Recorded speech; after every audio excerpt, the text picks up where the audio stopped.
show.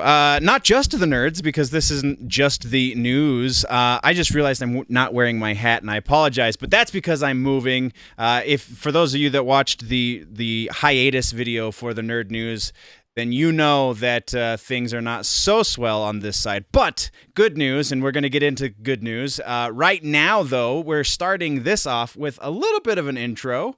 And then we're going to do some state of the company, some Black Lion Endeavors updates, some Big Show Entertainment Network updates, and then we're going to talk Mortal Kombat. But first, we've got to hit this intro.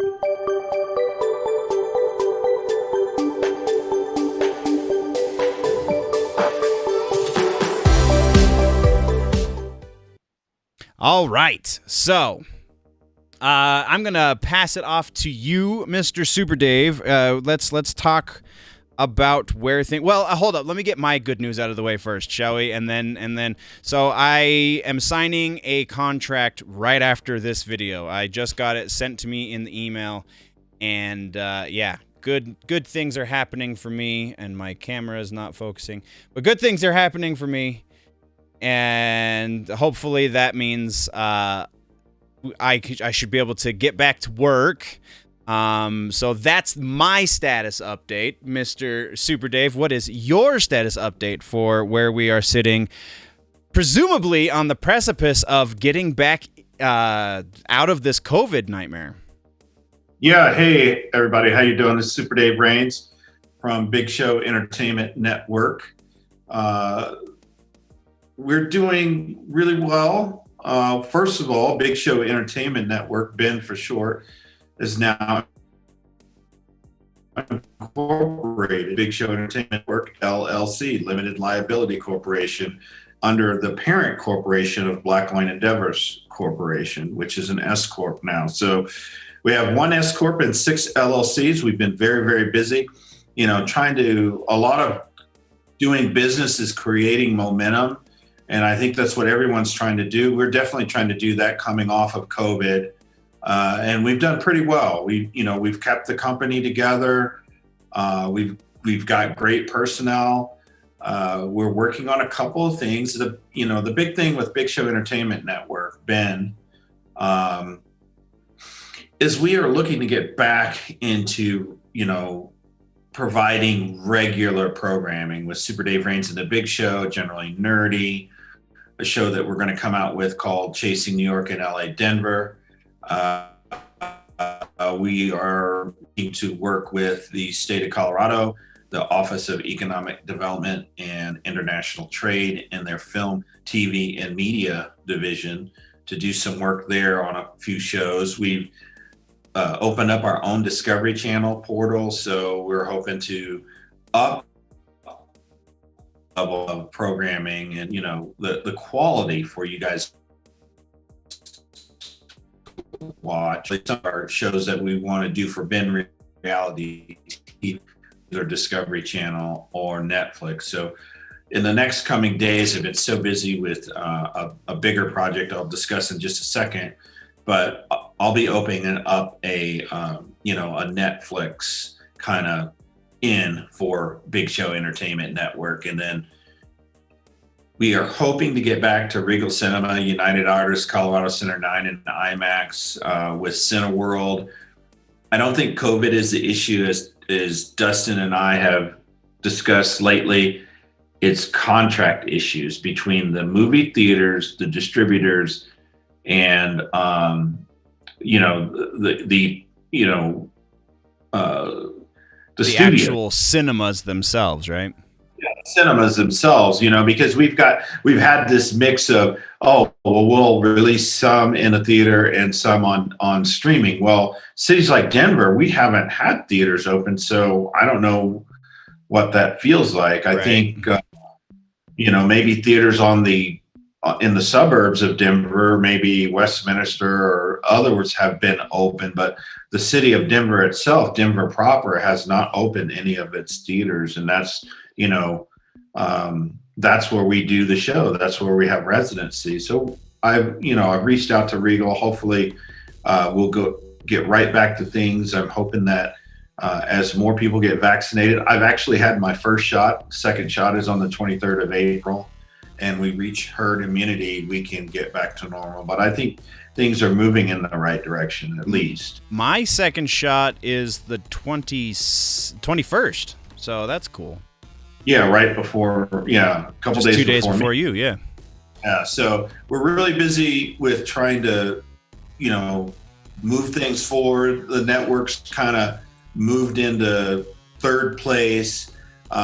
We have Black Lion House of Fashion, which is its own LLC now. We are hoping to launch the Fashion House, a soft launch, the 4th of July. We have reached out to Launch Boom, so we may be doing a little work with them. Back in February, actually February 16th, we had a conference with Nordstrom, so we're hoping to have our fashion for Black Lion House of Fashion Faded 42 brand, which I created before the network, believe it or not, in Nordstrom's in the fall of this year or the spring of next year. So things are really going well for the Fashion House.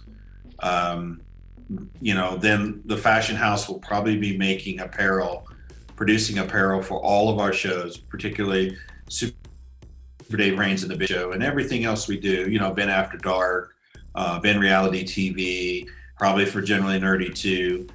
Hopefully. So this is the direction that we're moving.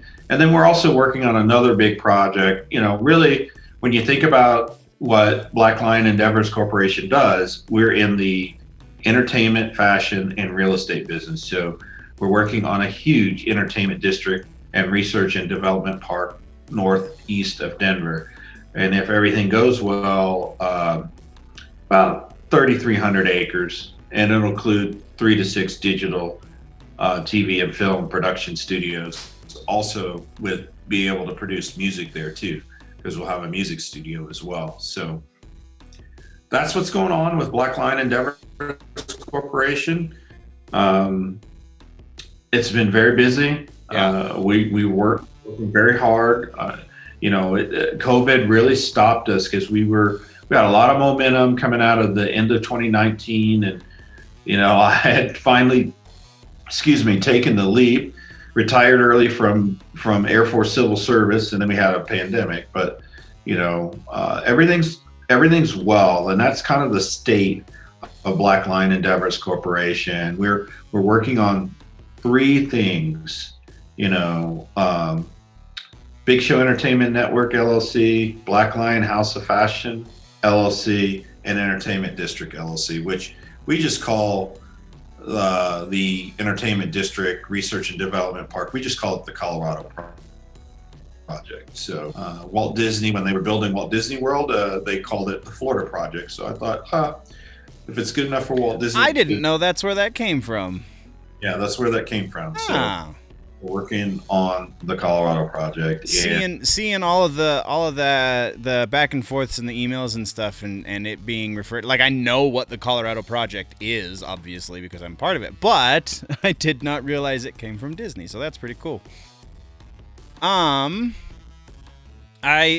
feel like, so that's kind of where everything is sitting right now, right? So we have a movie that we're going to be doing. This is, technically speaking, going to be a generally nerdy endeavor for the movie that we're going to be reviewing next week. But we're putting this up on the Super Dave, all the Super Dave platforms and the Big Show platforms, because I wanted to put this state of the company up here.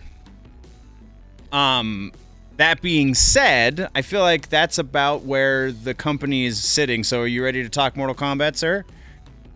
Yeah, and we have been busy. I've been writing reviews again. I've done a few things for Falcon and the Winter Soldier, which I've really enjoyed. WandaVision, Godzilla v Kong, which I really liked. I really liked that one too. Yeah, I have to admit it was better than Godzilla King of the Monsters. Although I love surprisingly, yes. You know what I really, really loved about Godzilla vs. Kong was all of the fights between Godzilla, Kong, and then Mechagodzilla, spoiler alert, Yeah. is they felt like old school Toho. Like even though they're photorealistic, well, borderline photorealistic, and like you've got all of this reality going on, you've got all of this uber CGI and all this going on. Like it still felt like old school Toho. Just the pure destruction. It was so much fun. Yeah, it really was. And I love the way that they did the two storylines. They had the team that was, and then the team that was Team Godzilla, which was led by you cut out. Bradford, that played the guy that had the podcast. He was fantastic. Yeah. All right. Oh, the guy that played the guy that played what? Did you catch that? Yeah, I got that. The guy that podcaster. Oh yeah. Yeah, he was great. He was really great. He really made that whole thing go. I really enjoyed that, and there was a couple of leaps in logic, but by and large, yeah. You don't watch a Godzilla. We said this when we reviewed King of the Monsters. You don't watch a Godzilla movie because you're worried about the story concerning the people. You watch a Godzilla movie to watch monsters beat the crap out of each other. Yeah, and we got that. And we totally got that. So that was really good. Brian Tyree Henry. He plays Bernie Hayes, and great. He really stole the show. And then I think I did a review on the Snyder cut of Justice League. Yep. So, which was fantastic. It's just long as heck. It's I 4 still hours. haven't finished it. I haven't touched it since we last talked about it. So I'm still about 2.5 hours in. I still have an hour and a half left.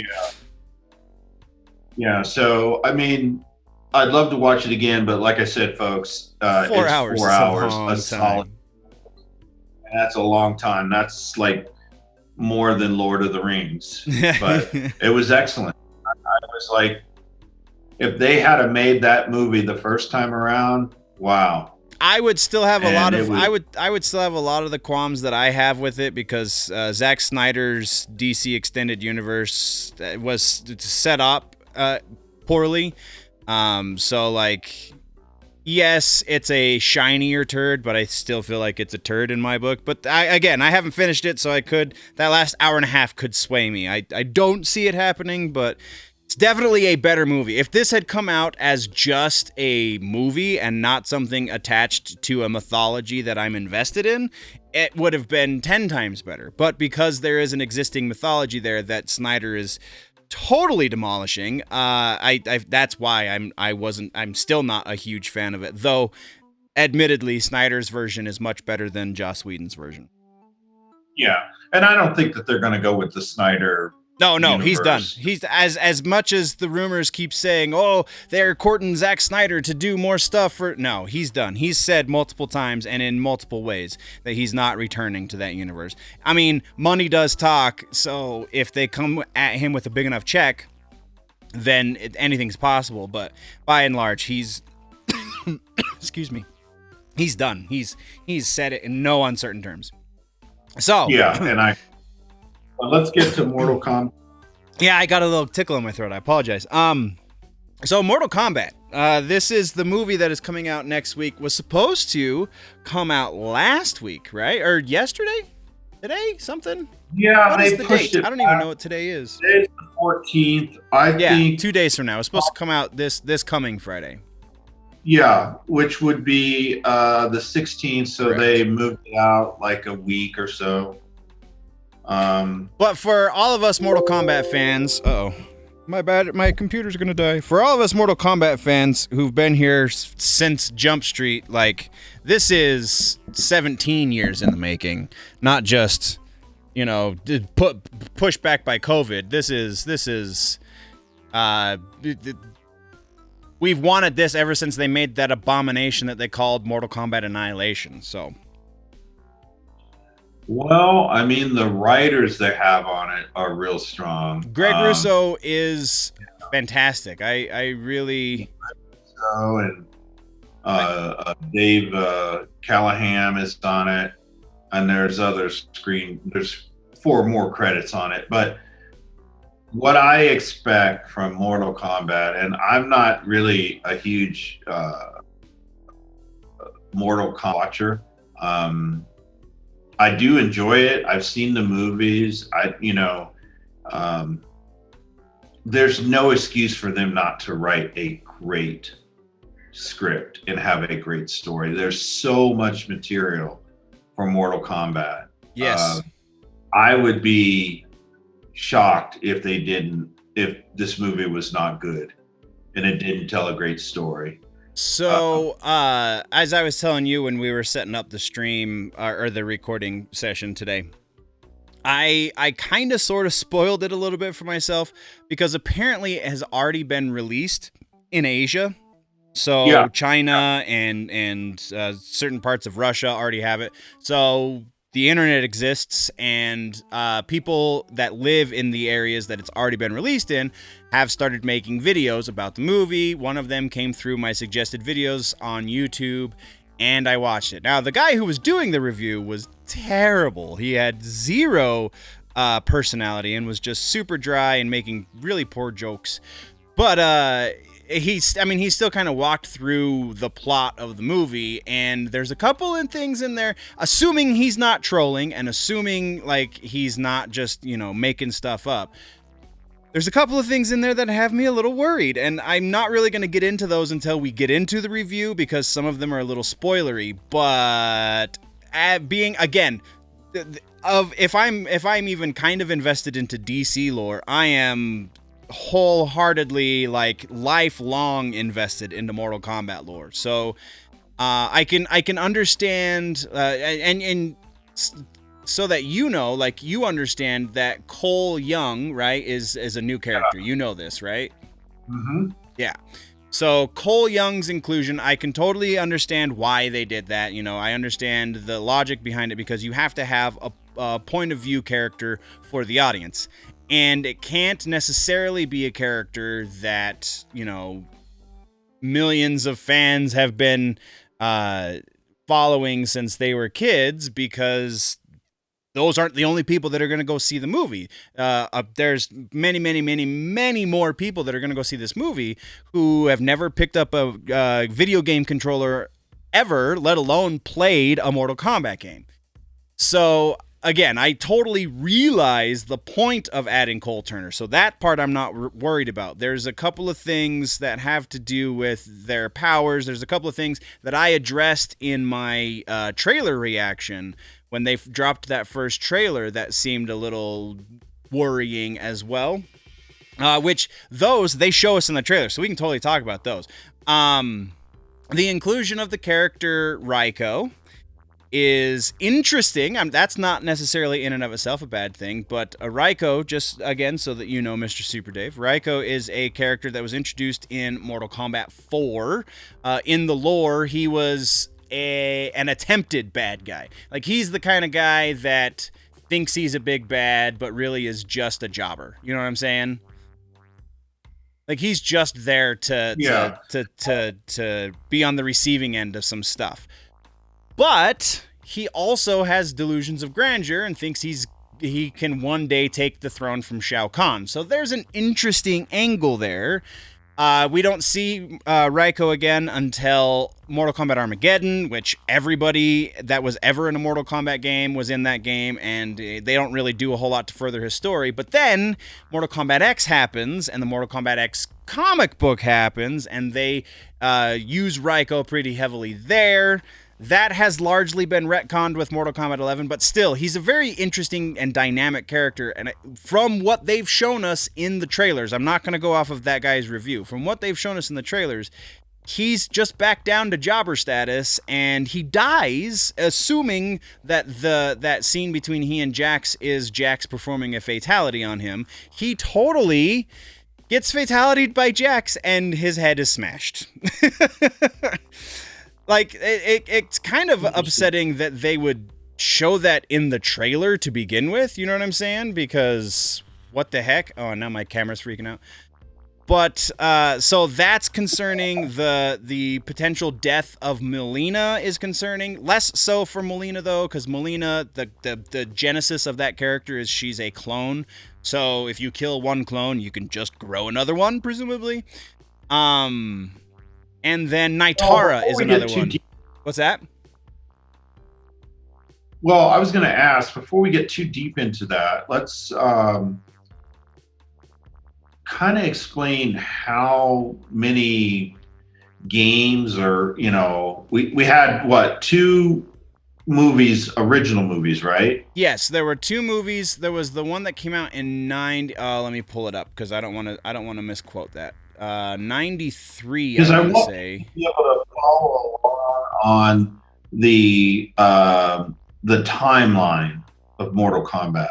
Right. You know, where it kind of 95. And where it started and where it is now, kind of draw that timeline out. And then, because you talked about Cole Young, and I understand that, because you've got to have a character that's new, that new people coming to the franchise can relate to and can kind of interpret what's going on. Right.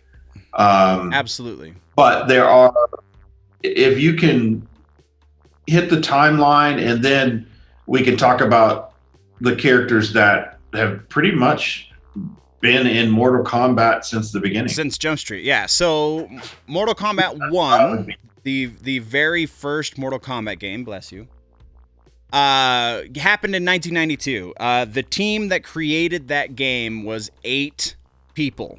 So, and they created it. I this part I'm trying to go off of memory, but they created it in something like just under a year, which is kind of nuts. The genesis of the idea was these 2 programmers over at Midway, a guy named Ed Boon and another guy named John Tobias, were supposed to do a video game that they wanted Jean-Claude Van Damme to star in. They wanted to digitize Jean-Claude Van Damme into a video game, and they kind of wanted it to be based on Bloodsport. And Van Damme's people said, "Ha, no." So they were already deep into writing the code. They had already done a kind of a demo of what they can do. And Midway said, well, just because Van Damme doesn't want to do it doesn't mean we're not going to make this game. So you guys have fun. Go do what you're going to do.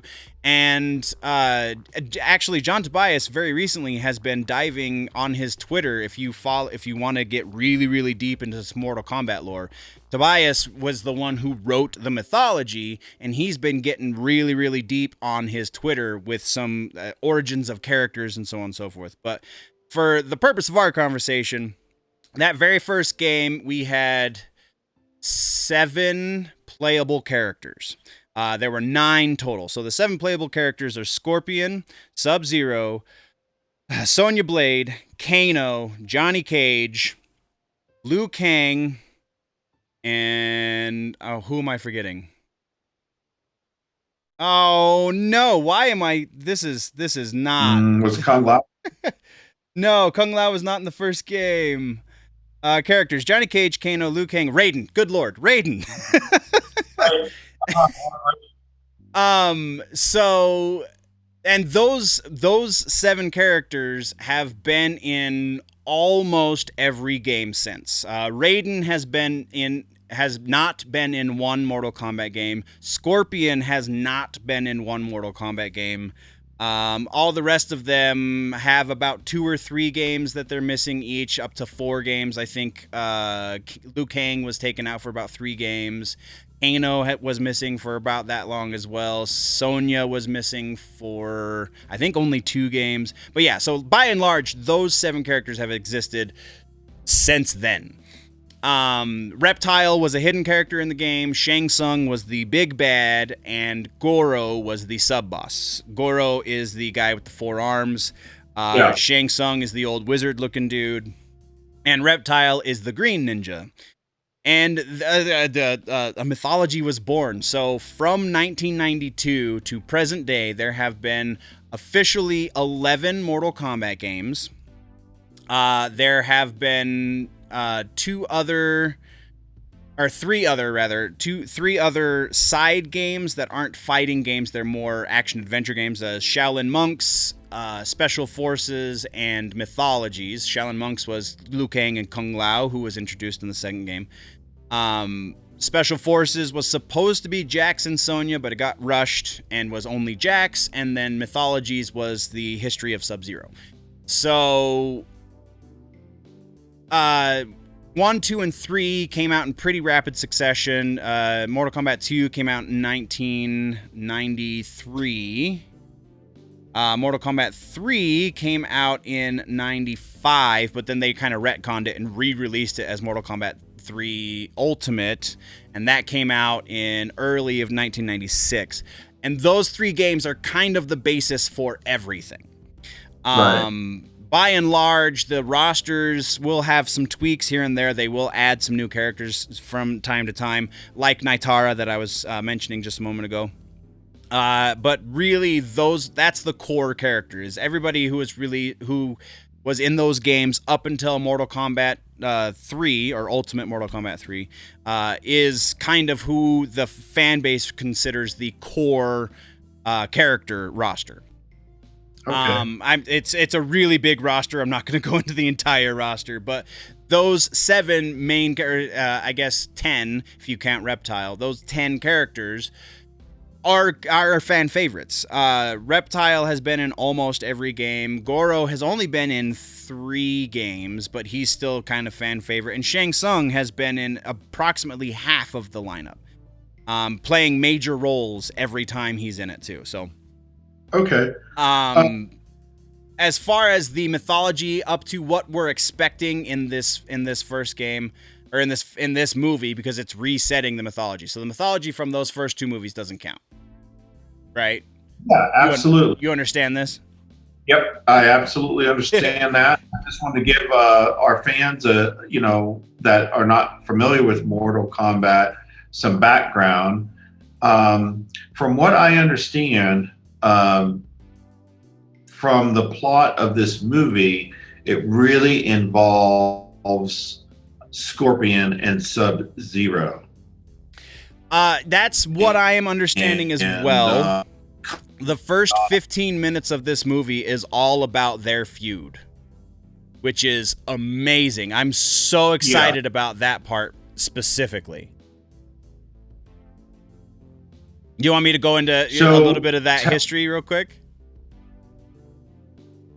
Yeah, I do. I was going to ask you about the big bad, but go into the history of Sub-Zero and Scorpion. Okay, so centerpiece, and plus also, it's not really called. It's called Mortal Kombat, but there's a subtitle to this too. See, and you said that when we were setting up, and I don't know if I've heard what the subtitle is, which is very strange. That. And I'll look it up while you're explaining Scorpion and Sub-Zero, because Sub-Zero is like one of the major bad guys in this movie. Yeah, which I find pretty awesome as well. But so Scorpion and Sub-Zero are the faces of this franchise, effectively.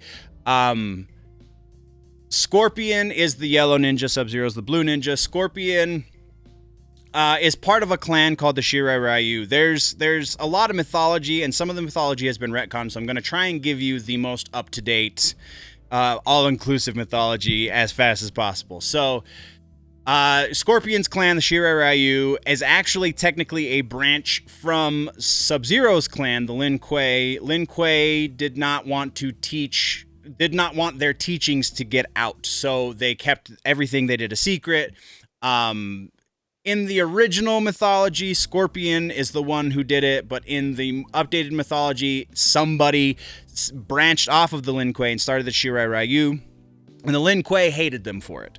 So I would imagine they're going to play something along the lines in the movie. They're going to play something along the lines that Scorpion is the one that did it. That is what starts the feud. In the actual video game mythology right now, though, the updated version of this is that Scorpion's clan had an amulet that Quan Chi, who is a sorcerer that is introduced as a big bag later in the series, tricks Sub-Zero into wanting. So Sub-Zero takes the Lin Kuei to kill the Shirai Ryu in order to get this amulet. And in so doing, they kill Hanzo Hasashi, which is Scorpion's name before he dies. Scorpion then dies, goes to the Netherrealm, strikes up a deal for revenge so that he can get his revenge on the Lin Kuei, and very specifically Sub-Zero, because he is the one who led the charge. He was not Grand Master at the time. That happens later. So Scorpion strikes up the deal with the Netherrealm gods and says, I want my revenge. They send him back as a wraith, and he exacts his revenge on Sub-Zero in the first tournament. From what we're hearing, though, we might not get to see that much in this movie. It sounds like this is all steps leading up to the first tournament. So Scorpion kills the original Sub-Zero, or not the original, the Sub-Zero that led the attack on his clan. Because the original Sub-Zero is 7 generations before the one that we come upon. And so his younger brother takes the same code name, Sub-Zero, and that is the Sub-Zero for the rest of the series. So Sub-Zero the older is dead. Sub-Zero the younger is the Sub-Zero that we all know in games thereafter. Sub-Zero the older then also strikes up a deal in the Netherrealm, because realms are a big thing in the mythology of Mortal Kombat. And he comes back as Noob Saibot, who is the all-black ninja. And there's a 3-way feud there that is just the driving force for me for loving this game. Right.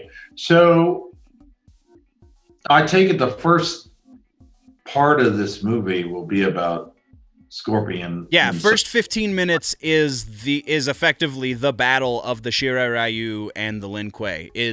They have made it very clear that that's what we're doing. The interesting thing about that, though, is from the trailers, it looks like we're in like feudal Japan. And then the rest of the movie takes place in modern times.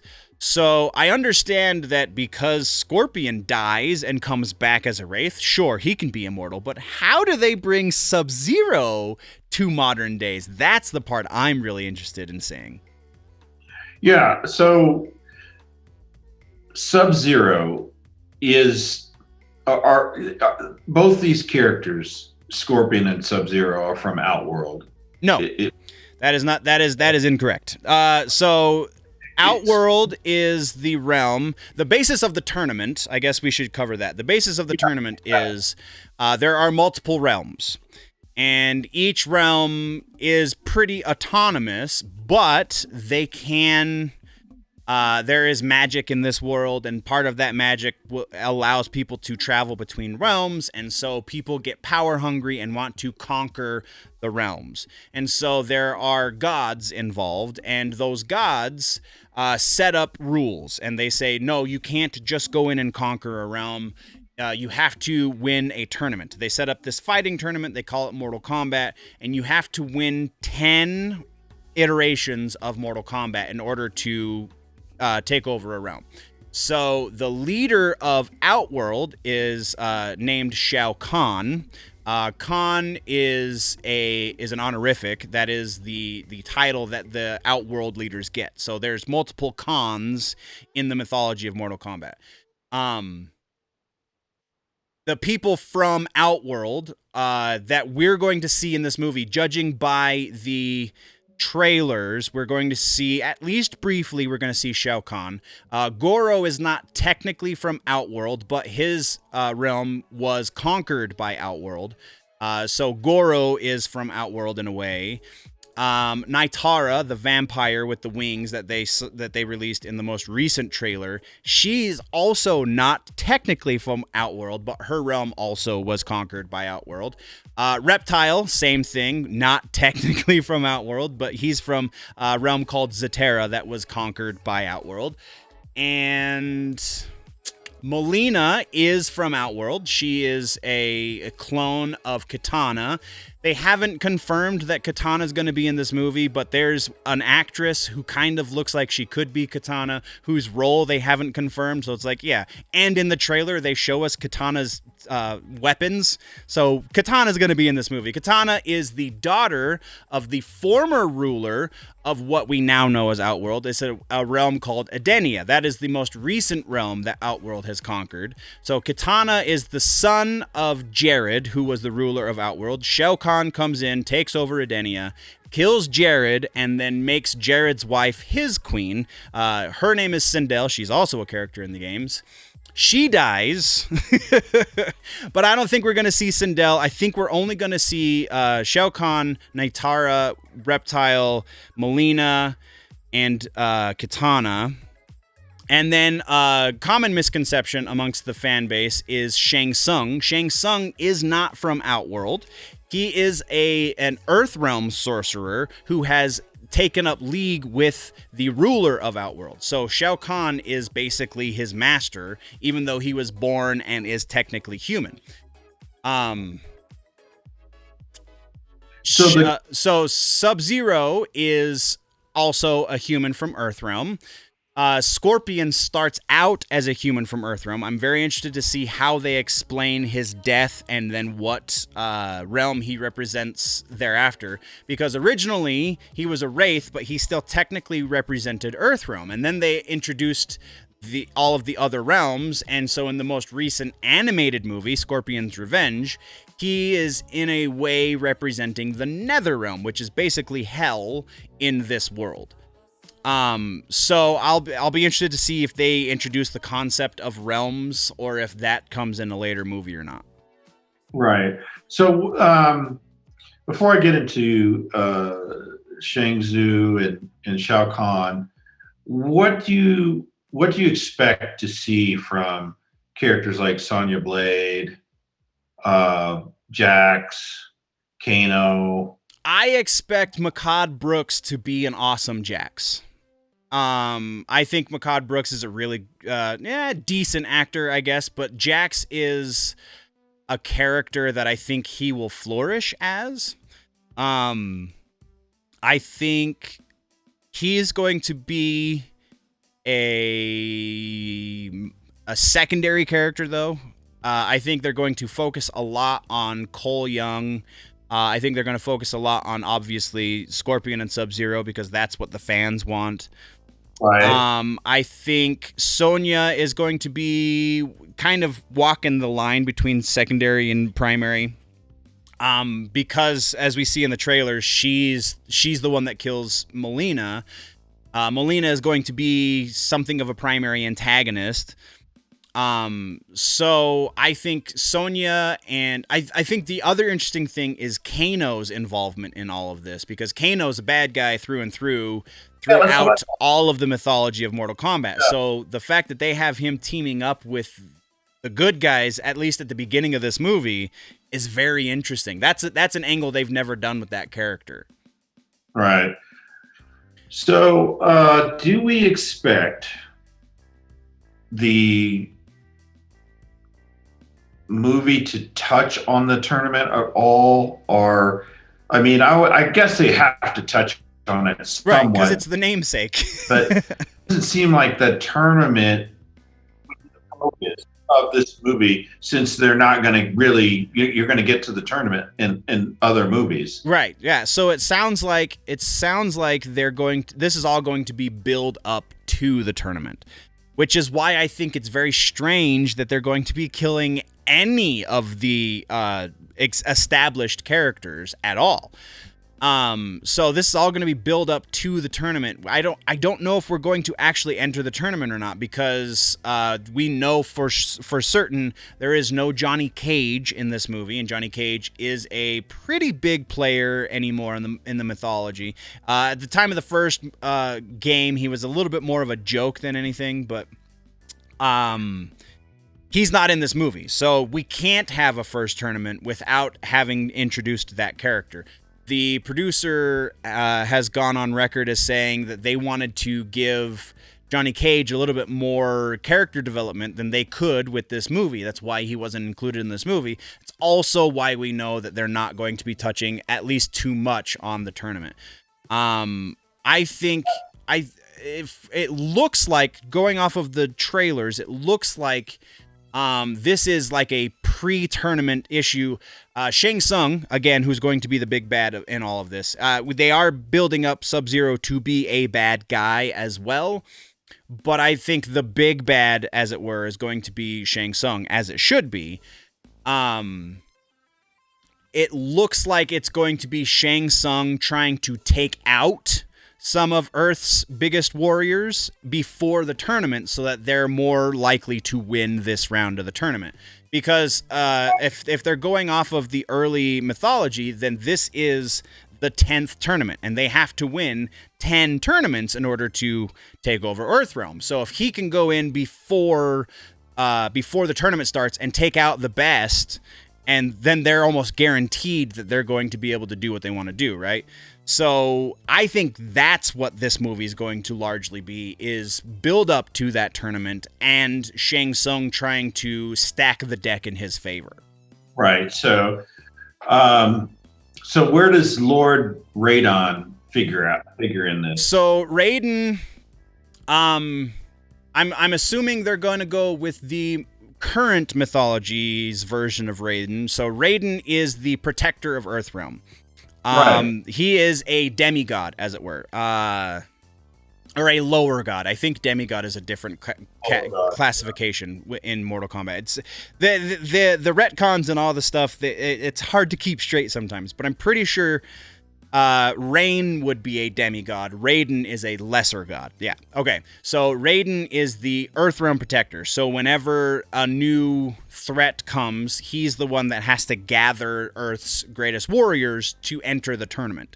He's also the one that, if there's bigger threats, he's the one that is supposed to be taking care of it. He has a brother who is also a lesser god named Fujin. Raiden is the god of thunder and lightning. Fujin is the god of wind and water, I believe. I hope they at least mention Fujin. I think that'll be a really cool Easter egg for the fans. I don't think we're going to see Fujin, though. But Raiden is the kind of like the sensei to all of the main characters. He's the one who's there as guidance. Well, what is his power level compared to... Oh, God. This actually was just a thing from John Tobias not that long ago. So Raiden has to take on a more human form, which decreases his power because as a god, he could effectively just wipe everyone off of the map in a blink of an eye. So he is a god, but if he is the one participating in the tournament, then he takes on a weaker state, a weaker form, because that's the only thing that makes it fair. But the elder gods who set up the tournaments to begin with, that made it a thing, I believe in the most recent mythology, say that Raiden cannot cooperate in the tournament at all, because he's so powerful. Even though he's a playable character in the game, technically, as far as the tournament is concerned, he is not a participant, if that makes sense. Okay. Well, then it would make sense that his opposite on the other side would not be able to participate in the tournament either. Right. But we don't, unfortunately, we don't see a lot of the lesser gods for any of the other realms. At all. We see elder gods all the time in the mythology, but there's really no... For Outworld, we don't see any god. We see... I take that back. We see Argus very briefly in the history of Edenia, which becomes Outworld, because he is the father of Rain, and that's how we know Rain is a demigod, because Rain's father is a lesser god. So Argus is dead, though, in the up-to-date mythology, so other than that, we don't see any other gods. So there is no opposite to Raiden in the mythology of Mortal Kombat. Okay. So what could, first of all, I'm going to address a couple things, but Sure. what could someone who's not really, steeped in the lore, but, it's kind of like me, that's a fan, that's kind of, kept an eye on this, because, the video games have been a huge hit. Yeah. I'm sure they've made tons of money. Yeah, Mortal Kombat 11 was the second highest grossing video game of 2019? 2020? One of the two. Yeah. So what are you absolutely should know going into this movie? The things that you absolutely should know about this is it's going to be, if nothing else, it's going to be a great kung fu movie. I mean, kung fu is kind of a misnomer because it's martial arts. That's what I was looking for. It's going to be a great martial arts movie. Aside from that, it sounds like they're setting everything up in the movie so that it makes sense for somebody who's unfamiliar with it. You should know that magic exists and that there's a big debate in the fandom of the origin of the powers that exist in the games. But a big part of that is inner chi, so a little bit of Eastern philosophy as far as like the body is concerned. Your chi is the energy through which you do everything effectively, and that's how some of the fans believe that, they can blow fire and they can shoot laser beams from their eyes and their hands and stuff like that. So I believe that's probably going to factor into this as well. As kind of evidenced by the line in one of the trailers where Kano says, "So I'm going to get superpowers like anytime now." That I think is dealing with the chi. Again, I addressed that in my reaction video to the trailer, but I'm pretty sure the chi is going to be a thing. So if you're at least passively familiar with what your inner chi is, then you'll be a leg up. And as long as you can follow multiple realms, because it does sound like we're at least going to get introduced to two separate realms. We're going to be in Earth realm for most of it, and then Outworld for at least a portion of the movie as well. Okay. I heard, now this is for parents of very young kids. I heard this is an extremely violent movie. It is a Mortal Kombat movie. There is a reason why every one of those... All right, so the video game rating system, the ESRB, exists because Mortal Kombat came into existence. Exactly. The video game rating system did not exist before Mortal Kombat 1. Mortal Kombat was on the lips of every senator who passed the law that mandated the ESRB. So that is definitely information you should have. This is an R-rated movie. I expect it to be even the trailer showed us how bloody it's going to be because we see Kano tear the heart out of somebody in the trailer. So if they're showing us that much in the trailer, I can only imagine how gory the actual movie is going to be. I'm honestly anticipating like Quentin Tarantino levels of blood spurts and stuff like that. So this is definitely not anything, even though it is based on a video game, and we as Americans think that video games are for kids and only for kids. That is slowly changing. This hopefully will help in that change, but this is not a children's property. Yeah, I don't know. I mean, it's been a long time since I thought video games were for kids. Maybe when I was growing up, but now I think video games are more adult-based than anything. I feel like you're slightly more attuned to things than most people in your age group there, sir. Well, that's true. But, because I grew up on video games and they came out when I was younger. Right. And I think the platforms, PlayStation can go either way. I think Xbox is definitely more of a mature gamer platform. Sure. And then, of course, Nintendo's always family oriented. Yeah, the Nintendo is always family oriented. But yeah, I just wanted to address that because I know I was listening to Grace Randolph, and she says it's extremely violent. I don't know if she's. Oh yeah. And as far as reviewers go, I normally I'll listen to Chris Stuckman. He doesn't come on as much as Grace does. I think Grace does something almost every day. Jeremy Johns, the two guys that I really like to listen to. Emergency Awesome is great.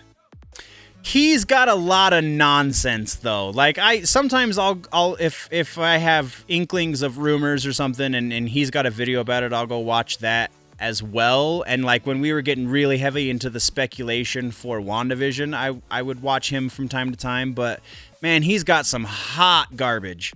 he had quote unquote had footage of Magneto in WandaVision. Yeah, and that didn't happen at all. Wasn't even a mention of him. No. But, yeah, and then the Angry Joe show. Angry Joe is super hit and miss with me too, but he's got some good stuff. He's definitely got some really good takes on a lot of stuff too. Yeah. So, but honestly, I'm looking forward to this movie. I know going in that it's going to be, it's going to be brutal. It is Mortal Kombat. That means to the death. So I expect that. What I'm really anticipating and hoping, since Greg Russo is one of the writers, screenwriters, right, and the fact that we have so much history when it comes to Mortal Kombat, is I expect a really good story. Yeah, that's what I expect. With some great actions, but tell a great story. I love Kung Fu. And, if they can do that, then I think, a guy like me that doesn't necessarily, care for overly violent movies, can really get into it if they've got a really good story and can tell that story, kind of in the same fashion that, a Lord of the Rings or Harry Potter. Yeah. I'm super hopeful that they do actually take this crazy rich mythology and make it into something that really functions as a movie universe. Yeah. I think there's going to be some liberties taken with the mythology that is already established. They've already alluded to such things, again, with the way they're treating the Kano character, the way they're treating some of the characters that we know are going to die in this movie. So there are going to be liberties taken, and I'm going to try and get out of my nerdy mythology head when they happen. And we're definitely going to talk about the difference between the game mythology and what happens in the movie when we do this review next week. But yeah, I'm super hopeful as well. I think this is going to be, if nothing else, a great action movie. Yeah, and that's great story, great action. I'll even give them a pass on the acting, but it should be good. But the other thing I wanted to ask you about is, there are objects in this movie, because you touched on the magic. There are objects in this movie that are equivalent to like Infinity Stones. Can you explain that? So kind of. What I think you're referring to are they're parts. They're called the Kamidogu. The mythology behind the Kamidogu is they are parts of what is known as the One Being. The One Being in this world effectively being kind of God. The One Being is existence, and the One Being, his consciousness shattered, and that's what created the realms. And so the thing that represents each realm is this Kamidogu stone. That's kind of the premise for one of the stories for one of the games, is you're trying to find all of the pieces of the Kamidogu to put them together, because you're being tricked by Onaga, who is a whole other villain we're not going to touch on right now. You're being tricked by Onaga to bring him back into existence, Onaga. Because the one being, as far as I know, will never be back in will never fully exist again. So the Kamidogu then get put into an amulet, and that amulet has basically limitless power. And that, I think, is what you're talking about. So will they touch on the Kamidogu? There might be a reference to it, but I would be very, very surprised if they actually showed a Kamidogu stone, or if the story relied at all, not even passively. If the story relies passively on Kamidogu, I'm going to be very, very surprised, because that is so much more complication for this story than is necessary to get people introduced into this universe. I feel like that's going to be something they might mention in the second movie, but we won't actually see until the third movie if such things happen. So you're saying that it would just kind of really confuse everyone? Oh, yeah. because of the depth of the mythology behind explaining what they are either going to have to build this universe so that the actual explanation makes sense, or they're going to have to change what the Kamidogu are by nature. And I would rather the former than the latter. But I know Hollywood is Hollywood, so the latter is probably more likely. I still don't think they're going to introduce it in the first movie, though. Okay. Question. You said that Earthrealm has lost 9 previous tournaments. Correct. Or they have to win 10 tournaments to claim a realm. Correct. How often does a tournament happen? I'm sorry, continue. And was Lord Raiden in charge of the Earth heroes that fought the 9 other tournaments where they lost? So the first question is once every generation. So approximately every 20 years. They don't get more specific than once every generation. Okay. And then the answer to the second question is yes, Raiden is the one that's been in charge every time of gathering the warriors together. For the first tournament that we lost, we had actually won an indeterminate number of tournaments before that. They don't ever say how many we won, but we did win a number of them. The winner of those tournaments was a man named Kung Lao. He is what they call the Great Kung Lao, or Kung Lao the Great, or there's a number of different, the original Kung Lao. He's not the Kung Lao we're going to see in the movie. He is, though, the same name.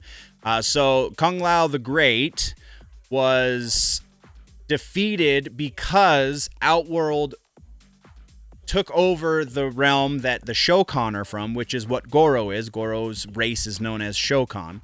And so they used Goro as their champion, and Goro is the one that defeated the Great Kung Lao.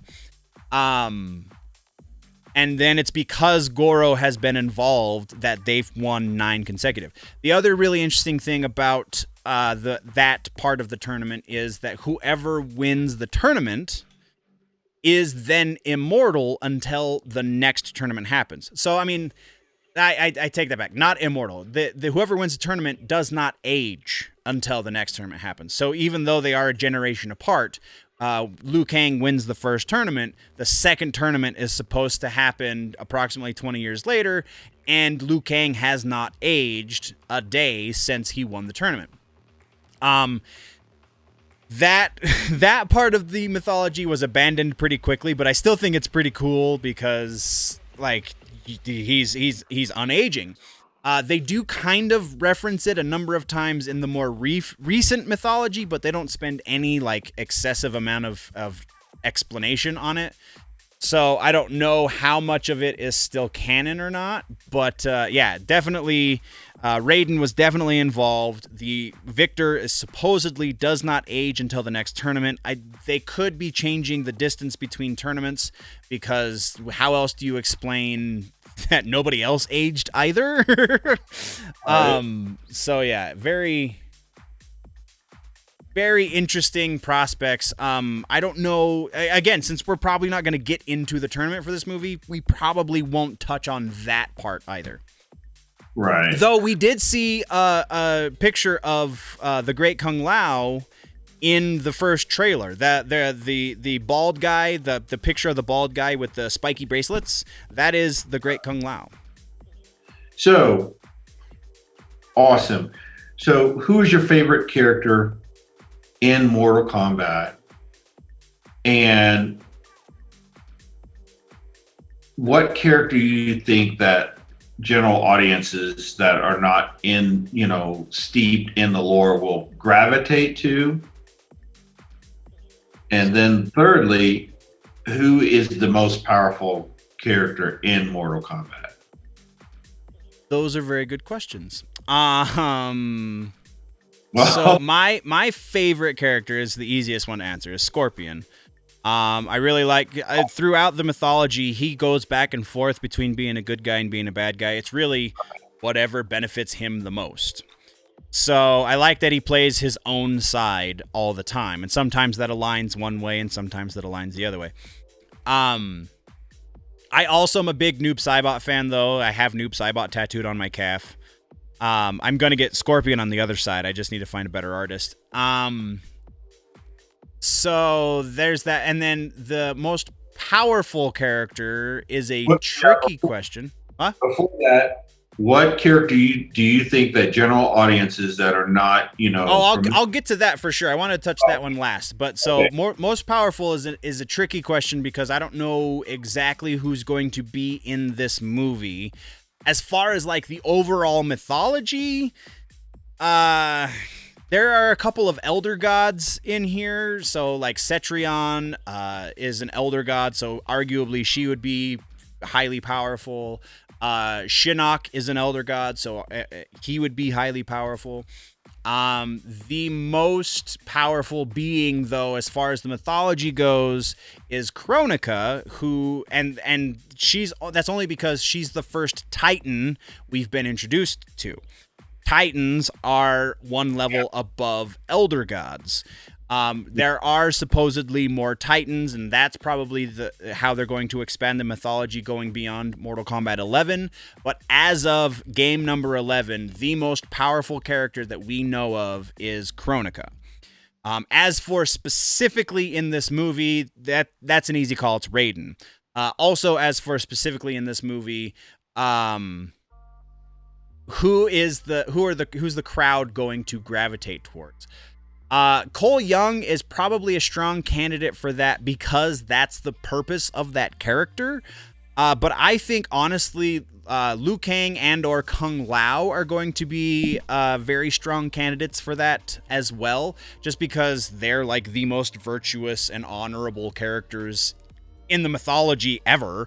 So I think that's pretty awesome.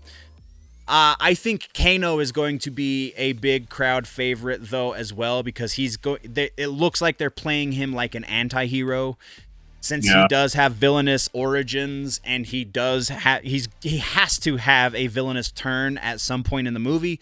I think that's going to be a character that a lot of people gravitate towards as well. So, Shang Tsung, am I saying that correctly? Shang Tsung. Thank you. Shang, so like the sun with a G. Yeah. Who's his boss?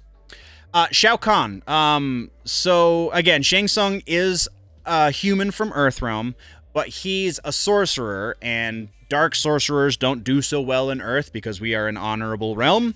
So he finds a way to Outworld, strikes up a deal with Shao Khan, who is the ruler of Outworld, to help him invade Earthrealm. And so it's on his island that the tournament takes place. Right. And the reason it takes place on his island is because his island exists between realms. It's not technically in any one realm. Is it? Would you say it's like a gateway? No, not necessarily. The gateway would be where they talk to the Elder Gods. That is the gateway. There's another one. There's a Nexus as well that they touch on in the mythology for one of the games. But Shang Tsung's island is just kind of a footnote when it comes to realm stuff. Okay, so Shao Khan, how powerful is he? Shao Khan is very powerful. Shao Khan is the conqueror of realms. He, as I've laid out a couple of times, he has conquered many realms. So at one point in the mythology, they refer to the fact that he probably couldn't count the number of realms that he has conquered. So he is definitely the man behind the scene that in future, we're going to see a statue of Shao Kahn. We are going to hear reference to Shao Kahn. I would be very, very surprised if we actually saw Shao Kahn, maybe in something like a stinger after credit scene or something like that. But probably the first two movies are largely going to be focusing on Shang Tsung being the big bad guy. But okay. Shao Kahn is probably the most powerful when it comes to mortal characters in this mythology. Okay. So you're saying he's kind of like a Thanos? Or yes, very much. Very much like a Thanos. Okay, cool. So, all right. Well, that, that really... I hope this is a great movie because, boy, there's a lot of hype and, there's a lot of background behind it. So, of the actors and actresses that are playing the characters, who do you feel? Where do you feel the movie or the casting really nailed it? Like, oh man, that particular person is the perfect person to play this character. Ludi Lin as Liu Kang is probably my favorite casting choice. Ludi Lin is in a series on Netflix called... Oh, man, I talked about it in my reaction video, but I can't think of it right now. Here, let me pull up his Wikipedia and I can tell you.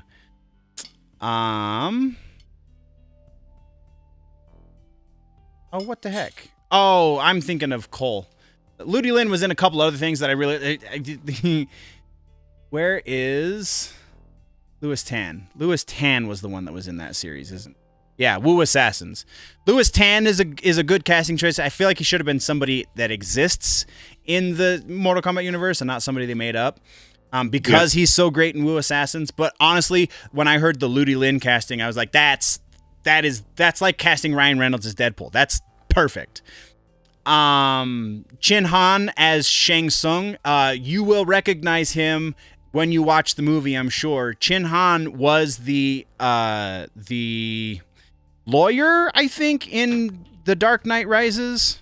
Or in Dark Knight, rather. The one that got them on the Rico case. He was the guy. Yeah, that's the same actor. So I think that's an interesting choice. I don't know how great that is.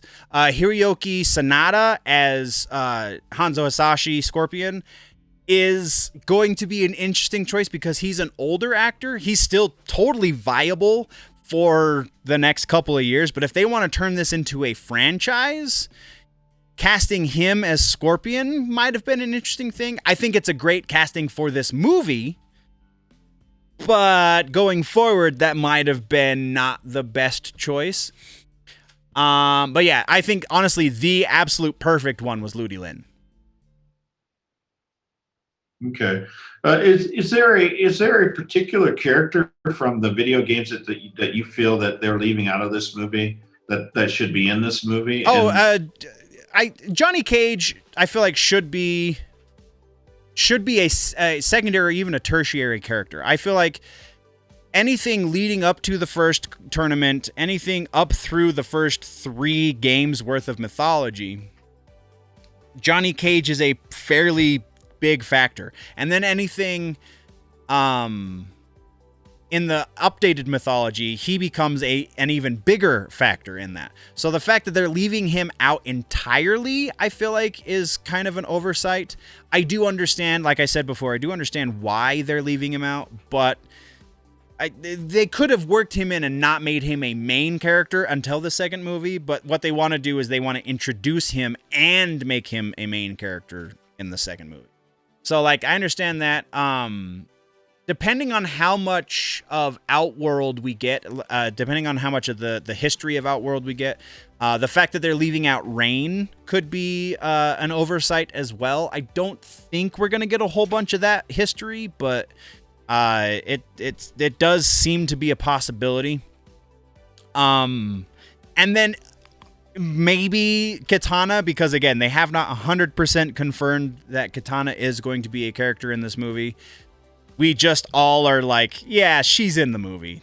Like I said, we saw her fan weapons in the trailer. We see the fact that there's a relatively larger named actress without a character being made known. Like, it's gonna happen. Right. Okay.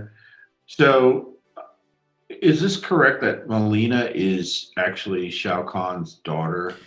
Kind of. So, like I said, that Shao Kahn, when he took over Edenia and made it part of Outworld, he took the ruler's wife, Sindel, as his wife. Katana is Sindel's daughter, so Katana was the daughter of Jared, who ruled Edenia before Shao Kahn turned it into Outworld. So Katana is Shao Kahn's adopted daughter. Melina is a clone of Katana. They used Katana's blood and blood from a native Outworld race called the Tarkatan, which is what Baraka is, the guy with the blades that come out of his hands. So in that she is a clone of his adopted daughter, yes. She's the only father that she's ever known. So in that sense as well, but as far as like biology goes, no. Okay, cool. I just, these are all, things that, a lay person, not familiar with Mortal Kombat, you really want to know, what the main characters are, what's the reason why certain characters are doing what they're doing. Because to me, Shao Kahn is very similar to Thanos or Darkseid or even Sauron. Yep.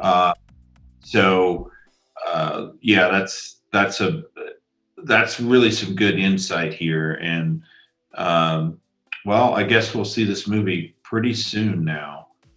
It's gonna be great. Yeah. It should be quite enjoyable. How long is the movie? I didn't even look. It's like an hour and a half. Let me pull the wiki back up. Let's see. Runtime 110 minutes. Okay. So that's another reason why they. When you look, what's that? No, it says kind of weird because it says here that on IMDb that 76 people have already seen this movie. Yeah, like I said, it's already out on April 8th. It was released in China and other parts of Asia. So that's why people have already seen it. But the runtime, I think, is also a factor for why they did pare down the cast. You know what I mean? They had to cut out a lot of an hour and stuff. 10 minutes is, or what? 110 minutes is approximately 20 minutes longer than an average full-length movie. You think of a full-length movie as 120, right? 2 hours. No, 90 minutes is the traditional length of a full length. I mean, action movies tend to go a little bit longer.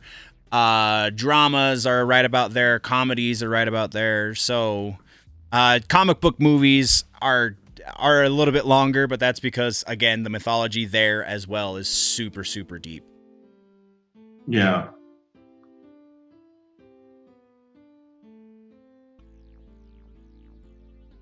Cool. All right. Well, I mean, I think I've exhausted my questions, I think I've but exhausted my girlfriend. I mean, to me, it's kind of like Earth Realm, and you said there's 7 heroes, right? From the first game, there were 7 characters. So heroes, I would say you only really have Liu Kang as a hero, maybe Johnny Cage, Sonya, and then everybody else is kind of in it for themselves, except for Raiden. Raiden technically is no longer considered to be a participant in the tournament. But yeah, we have Liu Kang, Johnny Cage, Sonya from the first game are the only ones that you could really say were there for honorable reasons. Kano is a bad guy always. Again, that's a very interesting choice that they've made with this movie. Scorpion kind of waffles back and forth. Definitely didn't have the best motivations to be in the first tournament. Sub-Zero, likewise, waffles back and forth, but definitely did not have good reason to be in the first tournament. Reptile is kind of Shang Tsung's lackey. That was something that was retconned to be legit, which was a lot of fun.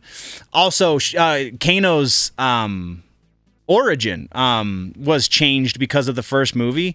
Remember, so the first movie, he's Australian. He's played by an Australian actor who, that actor was also in the Pirates of the Caribbean movies. He was a no name, just in a couple of the like raid scenes, but the Ed Boon and John Tobias loved that actor so much in that role that they changed Kano's origin.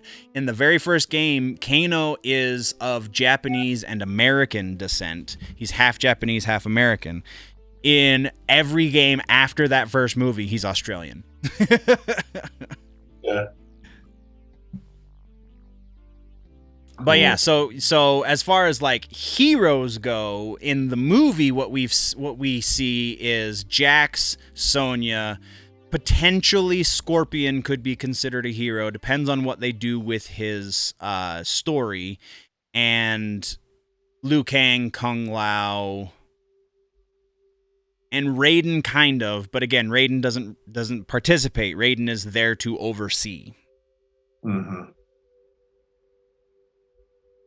There was another character I wanted to ask you about, but I can't seem to put my finger on it. The Bihan Kuai Liang. So it's significant while you're trying to think of your question. It's significant that this Sub-Zero has been marked as officially being his Sub-Zero is obviously the code name. The actual name of the character is Bihan. Bihan in the mythology is the Sub-Zero that then becomes Noob Saibot. So that's kind of laying groundwork for future movie stuff as well, one would hope. Yeah, call him Bihan Sub-Zero in the casting. Yes. That's there. So the second Sub-Zero, his name is Kuai Liang. Okay. So does each character, we know this is Mortal Kombat, right? Right. Does each character have a certain weakness along with their strength? And when the characters are fighting, does the other character know, that other character's strength or weakness, or, I guess that's what I'm getting at. You guess what? Sorry, you cut out there for a second. No, I guess that's what I'm getting at. Strengths and weaknesses of each character. So, is there when you fight a certain character, let's say that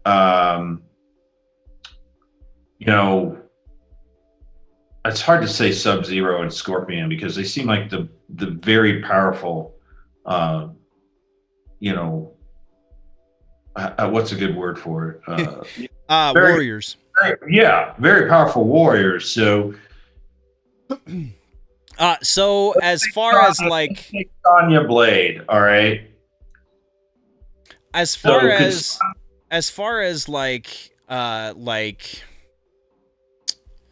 trying to think of a good example. Like in any other video game where you're fighting like a boss battle, and you know that if you hit the boss in this one certain area, you'll do more damage than if you hit them in other places. As far as that goes, no, that's not an element of Mortal Kombat. In the games, like certain characters do better against other characters, but as far as the mythology and this movie is concerned, no, there's no like glaring weaknesses. Okay, so how does a character like Sonya Blade stand up against a character like Scorpion or Sub-Zero? Again, I think that's going to be they're going to use the chi as the explanation for that. So when you become part of the tournament, your inner chi kind of manifests as superpowers. So even regular people like Sonya become superpowered to some degree. So that's how they can compete with beings from other realms who are less than human or who are other than human, like Reptile, who is a giant reptile. Or Nitara, who's a vampire, so in order to level the playing field, that's part of the makeup of the tournament as the Elder Gods are concerned, is they, and again, this is kind of a source of contention with a lot of the fan base. Some people don't believe it factors in as heavily as I do, but it seems like because we got that line of dialogue in the trailer that the chi is going to be a big part of explaining that. Okay, all right, that makes sense. I was just, that was just a curious point that I wanted to ask about. But all right, well, I think we're ready to see this movie. Yeah, man. Wow, it's just going to be very, very interesting. And I think with it being only 110 minutes, I think people are going to want to see really it multiple times. want to see the next one. Oh, excuse me, folks. So it's been quite a day, but okay. Well, that's great. I'm excited for you. This is your thing. I guess. I'm such a huge DC fan and Superman fan. Of course, big Lord of the Rings fan. So certain movies I get really hyped for. Of course, any Godzilla movie, because I am a huge Godzilla fan. And he's still king of the monsters. So. All right, so that being said, the review that we're going to be doing for this movie is going to be on Generally Nerdy next week. We are going to be live streaming it. I'm still waffling on which platform we're going to be live streaming, either YouTube or Twitch. Maybe leave a comment, let us know which one you would rather watch us on. But either way, it's going to be a Generally Nerdy event because it is an R-rated movie, and we don't do R-rated movies on Super Dave Reigns of the Big Show. So join us next week for the live stream. Follow our social medias. We will be announcing which platform we will be streaming on next week. While you're here, don't forget to like, subscribe, and share. Click all of the things and do all of the stuff. Join us regularly for the news show when that starts back up. Probably still going to be a couple weeks out on that, even though I am signing a lease today. So, thank you very much, all of you Super Cool Nation and the Big Show nerds. For Mr. Super Dave Reigns, I am Dustin, Generally Nerdy, and until next time, Mr. Super Dave, you say it. Hey, on the love.